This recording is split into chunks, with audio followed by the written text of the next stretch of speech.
Xaçmaz rayonunda atası Hacı Kərim Nəmətovu öldürməkdə təqsirli bilinən 1987-ci il təvəllüdlü Pərvin Nəmətovun məhkəməsi başa çatıb. Teleqrafın əldə etdiyi xəbərə görə qətl hadisəsi 14 may 2022-ci ildə saat 15 radələrində Xaçmaz rayonunun Niyazoba kəndində baş verib. Pərvin Nəmətov ərazisində yerləşən fərdi yaşayış evində süfrə başında ailə üzvləri ilə birlikdə nahar edərkən əvvəllər mütəmadi olaraq onu danlaması, ona və ailə üzvlərinə qarşı kobud rəftar etməsinə görə aralarında ədavətli şəxsi münasibətləri olan atası Hacı Kərim onun arvadına aqressiv şəkildə cavab verməsi səbəbindən aralarında yaranmış mübahisə zamanı atasının onun ünvanına nalayiq ifadələr işlətməsinə görə qisas niyyəti ilə onu öldürmək qərarına gəlib. Bu məqsədlə ayağa duran oğul masanın üzərində mətbəx bıçağını götürüb və divanda oturmuş atasına zərbələr yetirib. Hacı Kərim aldığı xəsarətlərdən ölüb. İstintaq orqanı tərəfindən Pərvin Nəmətovun barəsində Cinayət Məcəlləsinin 120.2.4 xüsusi amansızlıqla və ya ümumi təhlükəli üsulla qəsdən adam öldürmə maddəsi ilə ittiham elan edilib. Cinayət işi üzrə təqsirləndirilən şəxs qismində ifadə verən Pərvin bildirib ki, zərərçəkmiş Hacı Kərim onun atasıdır. Biz ailədə 3 övladıq. Mən evin ən böyüyüyəm. Məndən balaca Nəbi adlı qardaşım, Sevinç adlı bacım var. Nəbi Bakı şəhərində, Sevinç isə Xaçmaz rayonunun Suxtəkələ kəndində yaşayır. 2021-ci ildə ailə həyatı qurmuşam. Birgə nikahımızdan Nuray adlı bir qız övladımız dünyaya gəlib. Mən ailəm ilə birlikdə Xaçmaz rayonunun Niyazoba kəndində yerləşən atama məxsus evdə yaşayıram. Anam da bizimlə bir evdə yaşayır.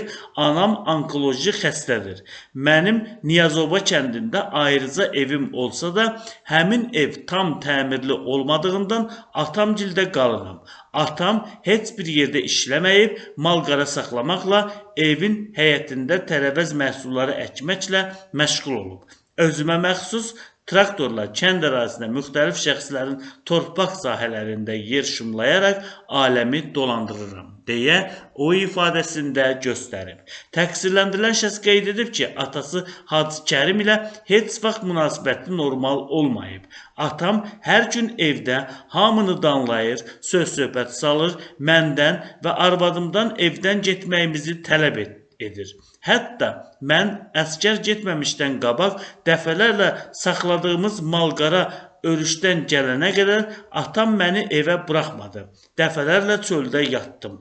Anam onkoloji xəstəlikdən əziyyət çəkir. Buna baxmayaraq atam arada əsəbləşəndə anamı da döyüb. Ancaq atamın bizi bezdirməsi, bizə zülm verməsi, anamı döyməsi ilə bağlı atamdan heç vaxt hüquq mühafizə orqanlarına şikayət etməmişəm. Atamın adi bir şey üstündə adamı danlayıb, nalayiq ifadələrlə təhqir etməsi məni bezdirdi. Atamın başqa şəxslərlə də arasında münasibəti heç bir zaman yaxşı olmayıb, deyə qatil oğul ifadəsində göstərib. Pərvin bildirib ki, 14 may 2022-ci ildə saat 15 radələrində yaşadıkları evdə ailəlikcə nahar ediblər. Həmin vaxt qaynanam Solmaz da bizə qonaq gəldi. Evin qonaq otağında hamımız süfrə başında əyləşdik. Mən stolun başında, qapı istiqamətində, atam divanın sol küncündə, anam da atamın yanında oturmuşdu. Arvadım Nərgiz anamla, qaynanamın Solmazın isə atamla üzbəyüz istiqamətdə stolda əyləşmişdi. Yemək yeyən zaman Hacı Kərim söhbət edərkən həyətdəki ştillərin bastırılmasında qaynanamdan kömək etməsini xahiş etdi. Qaynanam da Hacı Kərimə etiraz etmədi, razılığını bildirdi. Həmin vaxt Nərgiz atama nəsə dedi. Lakin hazırda Nərgizin nə dediyini xatırlamıram. Hacı Kərim isə Nərgizin sözündən görəndən sonra özündən çıxaraq arvadım ilə acıqlı danışmağa başladı. Mən atama etiraz etdim. Heç nə olmadan niyə acıqlı danışdığını soruşdum. Atam mənimlə də yüksək tonla danışdı. Məni təhqir etməyə başladı və aramızda mübahisə düşdü. Hacı Kərimin bu hərəkətindən artıq təngə gələrək onu cəzalandırmaq qərarına gəldim. Çünki evdə nə qədər söz-söhbət olar. Yediyim çörək də burnumdan gəlib. Atamın nalayiq ifadələrindən sonra ayağa qalxaraq stolun üstünə diqqətlə baxmadan əlimi ataraq nəsə götürdüm və stolun başından fırlanaraq atama yaxınlaşdım. Əlimdəki əşya ilə bəsdir də nə qədər olar bu zülüm, uje bizi bezdirmisən sözlərini dedim. Sonra atamın qoluna vurdum. Bu zaman əlimdəki əşyanın bıçaq olduğunu, bıçağın atamın qoluna batdığını gördüm.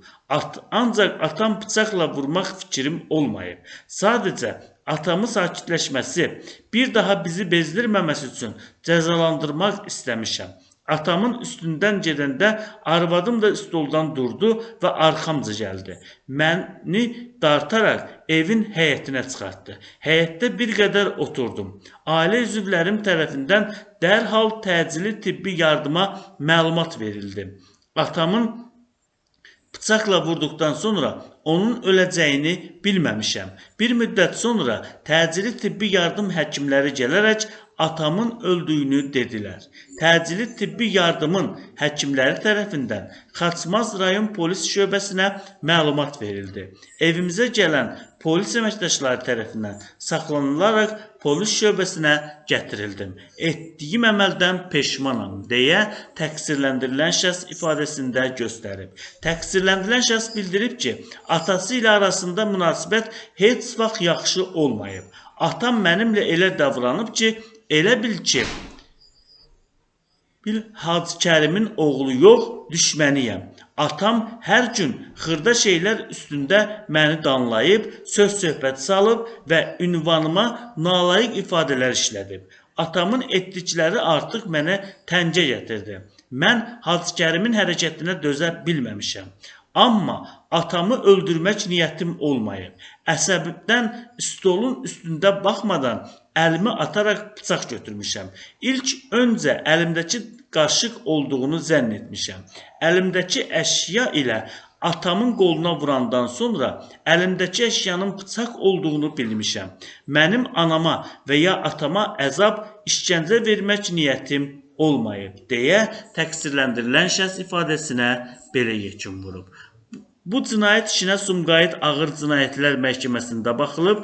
Sumqayıt Ağır Cinayətlər Məhkəməsinin hökmü ilə Pərvin Nəmətovun əməli Cinayət Məcəlləsinin 120.1 qəsdən adam öldürmə maddəsinə tövsif edilib. Pərvin Nəmətov 10 il 6 ay müddətinə azadlıqdan məhrum edilib.